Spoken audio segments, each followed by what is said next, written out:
Good morning, everyone. Please take your seats. Today we're going to explore a fundamental concept in human physiology, one that sits at the very core of our physical capabilities. It's called VO2 max. Now that might sound like a complex bit of scientific jargon, but I assure you the idea behind it is beautifully simple. Think of your body as a sophisticated engine, one that requires fuel and oxygen to produce energy. VO2 max is, in essence, a measurement of the maximum rate at which your body's engine can consume oxygen during intense or maximal exercise. It's the upper limit of your aerobic system, a key indicator of your cardiovascular fitness and aerobic endurance. So what exactly are we measuring when we talk about VO2 max? The V stands for volume, the O2 is the chemical symbol for oxygen, and max simply means maximum. We are therefore measuring the maximum volume of oxygen that your body can take from the air you breathe, transport it through your bloodstream to your working muscles, and then use that oxygen to generate energy aerobically. This process is happening inside tiny powerhouses within your cells called mitochondria. The more efficiently this entire system works, the higher your VO2 max value will be, and the more work you can perform before fatigue sets in. Let me put this into a more relatable context for you. Imagine two cars driving up a steep hill. One car has a small, inefficient engine while the other has a large, powerful one. The car with the more powerful engine can take in more air and fuel, burn it more effectively, and generate more power to climb the hill with ease. Our bodies work in a similar fashion. An individual with a high VO2 max has a more powerful and efficient engine. They can sustain a higher intensity of activity, whether that's running a marathon, climbing several flights of stairs, or even just chasing after a bus without becoming breathless too quickly. This metric is typically expressed in milliliters of oxygen used in 1 minute per kilogram of body weight, or ml per kilogram per minute. This specific unit allows us to make fair comparisons between individuals of different sizes. It's not just about how much oxygen you can use in total, but how efficiently you can use it relative to your own body mass. It is a wonderfully elegant number that encapsulates the performance of your heart, your lungs, your blood vessels, and your muscles all working in concert. It is one of the most important reflections of your body's integrated physiological function. Now you might be wondering how we can possibly measure such a complex process. How do we peek inside the human engine while it's running at full throttle? The most accurate method, considered the gold standard in exercise physiology, is a direct laboratory test. This procedure involves having an individual exercise on a treadmill or a stationary bicycle, with the intensity gradually increasing over several minutes. This is what we call a graded exercise test. The goal is to push the participant to their absolute physical limit, a state of voluntary exhaustion where they simply cannot continue any longer. It's a challenging test, but it provides us with incredibly valuable data. During this test, the subject wears a special mask that is connected to a metabolic cart, which is a sophisticated gas analysis system. This mask covers the mouth and nose, allowing us to capture every breath they exhale. The system meticulously analyzes the composition of the expired air, measuring the precise volume of oxygen that has been consumed and the volume of carbon dioxide that has been produced. As the exercise intensity ramps up, perhaps by increasing the speed or incline of the treadmill, the body's demand for oxygen also rises steadily. We watch the data closely, observing this linear increase in oxygen consumption. Eventually, despite the exercise intensity continuing to increase, the person's oxygen consumption will stop rising. It hits a plateau. This leveling off point is the VO2 max. It signifies that the body has reached its absolute maximum capacity to take in and utilize oxygen, and it cannot process anymore no matter how much harder the individual tries to work. At this point, the body must rely more heavily on anaerobic metabolism, which is less efficient and produces byproducts like lactic acid, leading to rapid fatigue. This plateau is the definitive marker we look for to confirm a true maximal effort has been achieved. While this direct laboratory test is the most accurate, it is also expensive, requires specialized equipment, and demands a maximal effort from the participant, which isn't always practical or safe for everyone. Consequently, scientists have developed numerous sub-maximal prediction tests.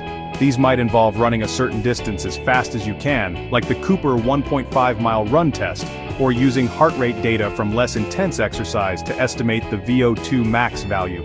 Even many modern smartwatches and fitness trackers attempt to estimate it, providing a convenient though less precise window into your cardiovascular fitness. It is easy to think of VO2 max as a metric reserved for elite athletes like marathon runners or professional cyclists whose livelihoods depend on their endurance. And while it is certainly critical for them, I want to impress upon you that its importance extends far beyond the realm of competitive sport.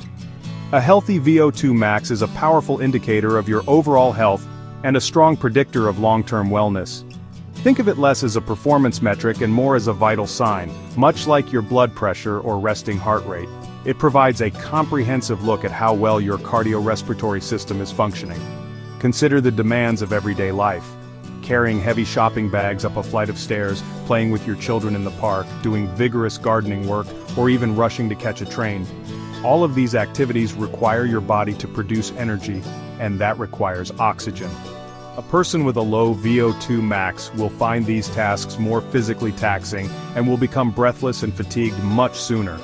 In contrast, someone with a higher VO2 max will have a greater physiological reserve, allowing them to handle these daily physical stresses with greater ease and with less strain on their heart and lungs.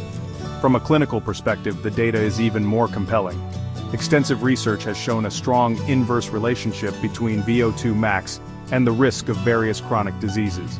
Individuals with higher levels of cardiorespiratory fitness, as measured by VO2 max, have a significantly lower risk of developing conditions such as heart disease, type 2 diabetes, stroke, and even certain types of cancer. Furthermore, a higher VO2 max is associated with a lower risk of all-cause mortality. In essence, being fitter doesn't just make you feel better, it is one of the most powerful preventative medicines we know of. This is why understanding this metric is so crucial for everyone, not just athletes. It's a tangible measure of your body's resilience. As we age, our VO2 max naturally declines, typically by about 10% per decade after the age of 30. However, this decline can be significantly slowed and even partially reversed through regular physical activity. Maintaining a healthy VO2 max throughout your life is an investment in your future, contributing to greater independence, a higher quality of life, and increased longevity. It's about having the physical capacity to live your life to the fullest. So, the crucial question becomes, are we stuck with the VO2 max we were born with, or can we change it? The answer is a resounding yes.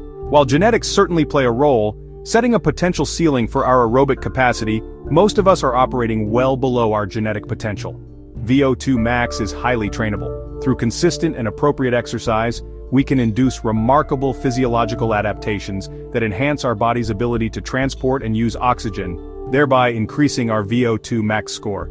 This is the very foundation of endurance training. The most effective way to improve your VO2 max is through cardiovascular exercise that challenges your heart and lungs. One popular and highly effective method is high-intensity interval training, or HIIT. This involves short bursts of very intense exercise, pushing your heart rate up close to its maximum, alternated with brief periods of rest or lower intensity recovery. For example, sprinting for 30 seconds followed by 60 seconds of walking, repeated several times. This type of training creates a powerful stimulus that forces your body to adapt and become more efficient at delivering oxygen. These adaptations are quite profound. With consistent training, the heart itself becomes stronger and larger, specifically the left ventricle, allowing it to pump more oxygen-rich blood with each beat. The density of capillaries, the tiny blood vessels that deliver oxygen to your muscle fibers, increases. Your body also produces more red blood cells to carry oxygen, and within the muscle cells themselves, the number and size of the mitochondria, those cellular powerhouses we discussed, increase, enhancing their capacity to use the oxygen being delivered to them. It's a systemic upgrade of your entire oxygen delivery and utilization pipeline.